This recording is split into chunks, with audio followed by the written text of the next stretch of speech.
Hi, this is Mr. Lawrence. This is really weird, I'm sure, for a lot of you guys if you actually take the time to listen to this. So I hope everybody is staying safe with the schools out of session for the coronavirus. I sent your parents an email and I posted it on Google Classroom. I don't know how long I'll be out of school. I don't think anybody knows that, but we have a couple months to go in the school year and we still have a lot of material to cover. And like I said in the message, I feel like I would be jipping you out if I didn't try to continue the story so that way you understand how it finishes and also be prepared for high school, because in high school you will pick up where this eighth grade social studies course left off. And if you never hear what happens at the end of it, especially with the Civil War, that won't be very good for you. So, like I said, I'll put one enrichment activity online every day on every weekday, and then I will also try to upload some of these videos.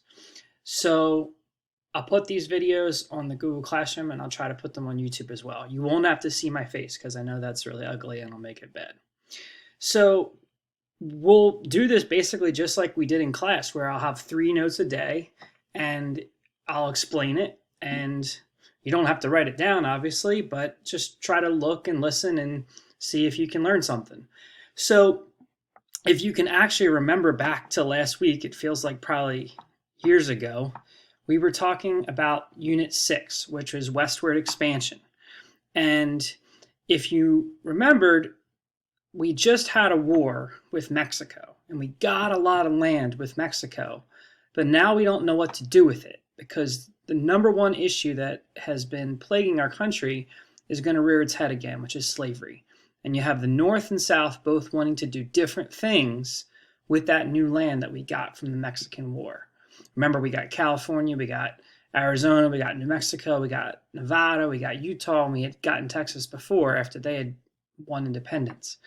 So back to last Thursday, remember the North had tried to create something called the Wilmot Proviso, which wanted there to not be any slavery in the new land gained. So any of those states, Texas, California, they did not want slaves to go there. But that failed. And every time it came up, it failed and it lost, because the South did their own plan, and their plan was called the gag rule. Remember, I talked about them beating and caning some of the members from the North. And in this picture, you see the one caning between Preston Brooks and Charles Sumner, where they try to make it illegal to talk about slavery in Congress at all. So anytime a member would try to bring it up, they shut down the conversation. Now, getting to today, we have a point now where around the year 1850, and this issue of what to do with these new places is still there. And there's going to be a new president. Remember, James K. Polk had been the president before during the Mexican War, but he actually only serves 1 term, and he dies right away because he gets stomach sickness, just like William Henry Harrison had gotten. And the next president is also going to get a stomach sickness, which is going to, again, mess with the entire politics of the country. So this is the first new note. So Zachary Taylor, we'd seen his name or heard his name before in the Mexican War. He was the guy nicknamed Old Rough and Ready, the guy that had a straw hat out in the battlefield and was chomping on a stick the whole time. He had been a general during the Mexican War. And after the Mexican War is over, he becomes president. And he does something that shocks a lot of people, because he is from the South. He is a slave owner. Yet he does not want there to be slavery in the new areas. He thinks that's going to mess up the country. And he tells some of the other Southerners, basically, I will hang you from a tree if you try to leave the country over this issue. He threatens them time and time again. And he's president for about a year. But then something bad happens. On the July 4th celebration, he decides to go outside. And he's pretty old. He's in his 60s. And it's a hot day. And he goes to the Washington Monument, where they're creating this new memorial for George Washington. And he stands outside in the heat in his wool uniform. And then he comes back to the White House. And not being very smart, he gets back inside and he drinks huge amounts of milk and cherries. Now, if you remember from back then, people's food and drink weren't always that sanitary. So obviously something with the milk or with the cherries was not very clean. And in a day or so, he starts coming down with diarrhea. And just like we had saw with William Henry Harrison, he doesn't make it too long. The doctor tries some silly treatments and he dies.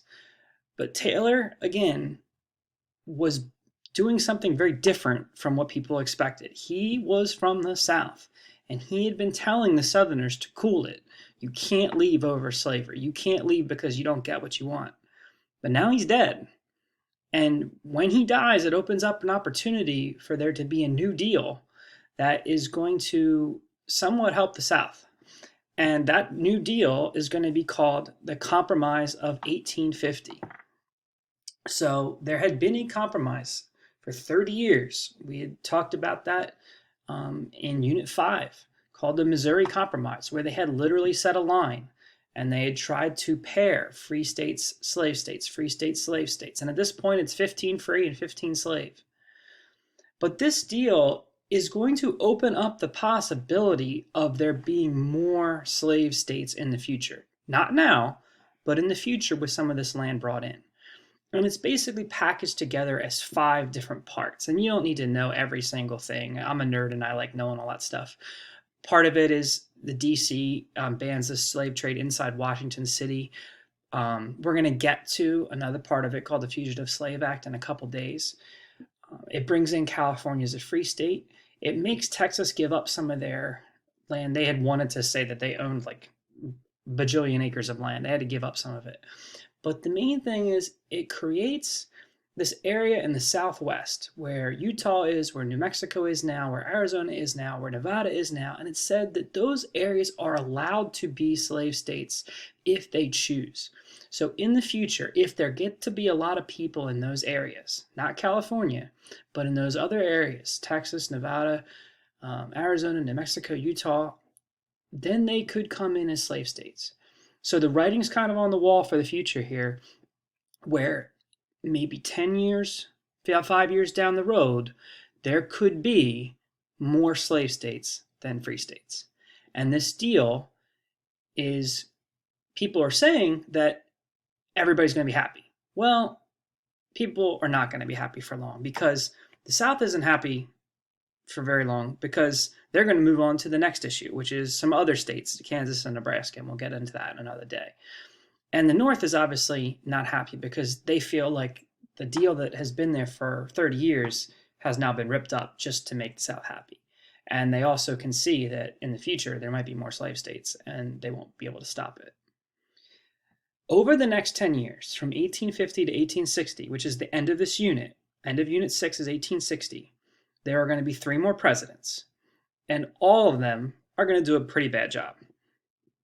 And this is our last note for today, and then you don't have to listen to me talk, and you can go back to your bugging your siblings or parents. But the next 3 presidents are Millard Fillmore, this roundy guy here's, Franklin Pierce, and James Buchanan. All 3 of them are from the North.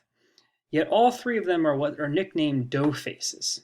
And not because, this guy looks like he's eating a lot, but because they are Northerners who sided with the South.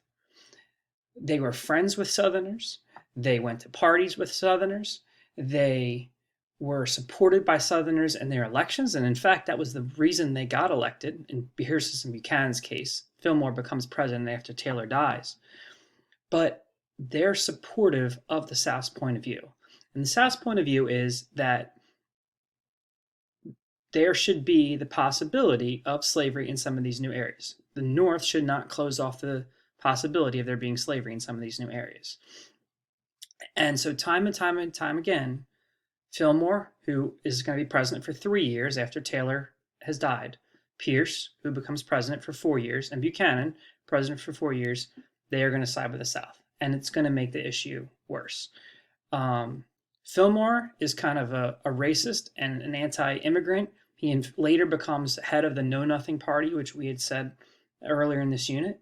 Pierce is a drunk who has some family tragedy, which really clouds his presidency because his son is basically decapitated in front of his eyes in a train accident on the way to him becoming president. So he's just depressed and drunk for most of his presidency and doesn't really do anything. And Buchanan is a social loner. A lot of people think he was the first gay president, and we'll talk about that some other time as to what historians think about that. But he was kind of a social loner. His one close friend had died a few years before. He lives in the White House basically by himself. And again, his only friends are these senators, and he just ends up siding with them. And so all three of them end up going down in history as pretty bad presidents. And over this 10-year period, the South is getting what they want. They're getting the possibility of new states being open to slavery. So that's it for today. And tomorrow we will then move into talking about women's rights movements. Thank you, and I hope you have a good day.